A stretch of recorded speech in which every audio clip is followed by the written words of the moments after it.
சொல்லாது. நான் சொன்ன அவங்க கேட்கல என்று அவங்க விட்ட மட்டும் இல்ல, நான் சொன்ன அவங்க கேட்கிற அளவுக்கு நான் தபஸ் பண்ணல. அப்போ நாம நம்முடைய பணி சிறக்கணும்னா நாம எப்படி இருக்கணும்?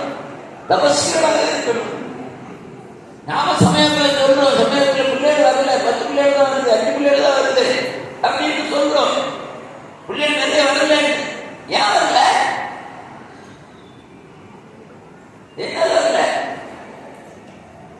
நம்முடைய தபஸ் போல இல்லையா? நாம எல்லா இடத்துலயும் எல்லா ஊர்லயும் பண்ணணும்னு சொல்லி நான் மேடையெல்லாம் பேசிட்டு இருக்கேன். நான் ஒவ்வொரு மேடையில பேசும்போது பல வருஷக்கணக்காக சொல்லிட்டு இருக்கேன். என்ன சொல்லிட்டு இருக்கேன் அப்படின்னா, ஒவ்வொரு ஆலயத்திலையும் மாதம் ஒரு தடவை ஒரு கூட்டம் போட்டு அந்தந்த ஊர்ல உள்ள மக்களை பற்றி சிந்திக்கணும் அப்படின்னு சொல்லி மேடையில் இருக்கிற அத்தனை பேரும் நல்ல திட்டம் சொல்லுவாங்க. ஆலய நிர்வாகிகள் கூட்டத்தில் சொல்றோம், அந்தந்த ஊரில் உள்ள மக்களுக்கு நன்மை செய்வதற்கான ஒரு ஆலோசனை கூட்டம் மாசம் ஒரு தடவை ஒரு ஊர்ல நடக்கணும். இதுவரை ஒரு ஊரையாவது நடந்ததுன்னா இல்ல, வருஷக்கணக்காக சொல்லிட்டு இருக்கேன். யார் மேல தப்பு? என் மேல தப்பு. எனக்கு அந்த அளவு தபஸ் இல்லை. நான் சொன்னவங்க கேட்கிற அளவுக்கு நான் தபஸ் பண்ண.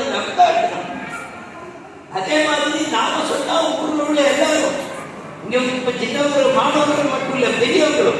நேற்று ஒரு சுவாமி வந்திருந்தார், அவர்கிட்ட பேசிட்டு இருந்தோம்.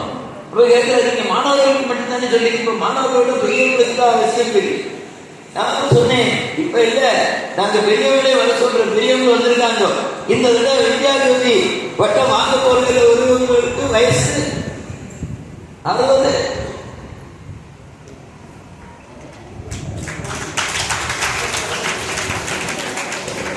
அப்போ எல்லாரும் தான் வரணும். அதனால நம்முடைய முயற்சி வேணும். ஒவ்வொரு சமயம் பார்த்து எதுவும் அவங்க ஊர்ல உள்ள அத்தனை பேரையும் கூட்டிக்காரது முயற்சி பண்ணணும். முயற்சி பண்ணது கேட்டா அவங்க வரலன்னா என்ன அர்த்தம்னா, நமக்கு அந்த அளவு தபஸ் இல்லை, நமக்கு அந்த அளவு முயற்சி இல்லைன்னு அர்த்தம். குற்றவாளி அவங்க இல்லை. நாம வழக்கமா மற்றவர்களோட தலையில போட்டு போயிடுவோம்.